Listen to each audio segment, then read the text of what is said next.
voters, NPR and PBS Frontline conducted an investigation recently on the state of plastic recycling in the United States. Moral of the story, less than 10% of the plastic made has ever been recycled.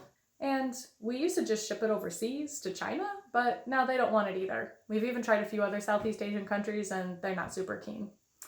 Now, the report indicates that oil and gas companies knew since the early 70s that recycling plastic would not happen on a large scale because it's cheaper just to make new plastic rather than try to reuse old plastic, which degrades each time that you try to do that, and it's only really viable once or twice maximum. Then it just gets buried like the rest of our garbage. Now, the industry spent tens of millions of dollars selling the lie of recycling because selling recycling sold plastic. Now, as someone who identifies as a woman, I'm particularly pissed off by this because products that are marketed to me always seem to have to carry a message of eco-friendliness, like it's my personal responsibility to make sure that I don't kill the planet. Now, one of the many reasons I'm jealous of men is that their marketing is really just about them and their needs, it seems. Ingrown hairs? Use this 37-bladed razor. There's nothing about plastic or parabens or the children that put them together. They're not asked to think about the wider world because, they never have, so why start now? For products marketed to women, there always needs to be a comment about how it's eco-friendly or toxin-free or made from plastic or your yoga pants were grass-fed. Now, don't get me wrong, I am all for eco-friendly products and I think we need to do our individual part. But sometimes it just goes too far and you know that they're playing you. These leggings are made from 15 recycled water bottles. Great. That takes care of less than 1 case of water and does nothing for whatever other chemicals you had to dump into the world just to make those tights. All of this for me to put them on and realize I'm still not Kate Hudson. If you explicitly try to find eco-friendly or ethical clothing, most of it looks fashionable? I'm not entirely sure what's unethical about clothes fitting, but there must be bunnies involved.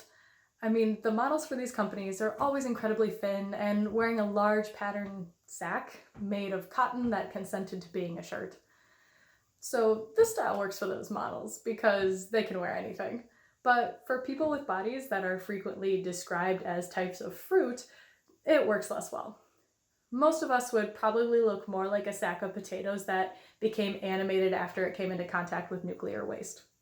Now, of course, the most feminine of all products is no exception from the eco-friendly female fad. Period products are included in this. Don't use pads, use tampons. No, not plastic tampons, cardboard tampons. No, not cardboard tampons, Diva cups. Now, for those of you who don't know what a Diva cup is, it's a little silicone valley that sits inside your vagina.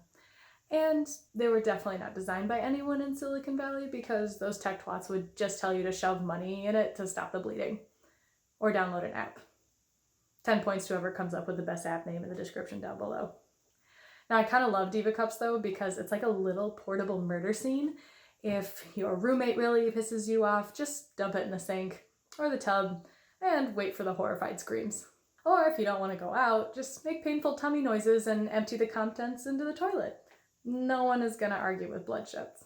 However, now that this report came out, I've come up with a new use for the shed lining of my uterine wall.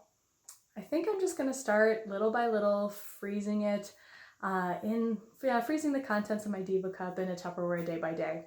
And then when I'm ready, just take that Tupperware, thaw it, and throw the contents at the Society of Plastics Industry president. Now, if you want to do something about the excess of plastic waste in your city, state, and country, pressure your representative in the U.S. House of Representatives to support the Plastic Waste Reduction and Recycling Act. I put a link in the description down below. This is a minimum. However, long-term, our government needs to hold the companies that produce these products responsible and make it a legal requirement that they must ensure what they produce will not outlast us all. As much as they tried to make it about individual consumers and our decisions and single-tier Native American, we can't make educated decisions about our impact on the environment when they spend tens of millions of dollars lying to us about it. Side note, I know what you're thinking, but no. Blasting plastic waste into space is not a viable solution. It's even more expensive than learning to recycle, and there are these things called orbits, which tend to get in the way. Though, I will say, if any nation in the world were to decide that we should make our plastic waste and microbiome Mars's problem, rather than look ourselves in the mirror and realize that we're killing ourselves and the planet, I'm sure it would be us. Folks, thanks for watching. If you laughed or learned something, please like and subscribe. Check out the links down below for things that you can do.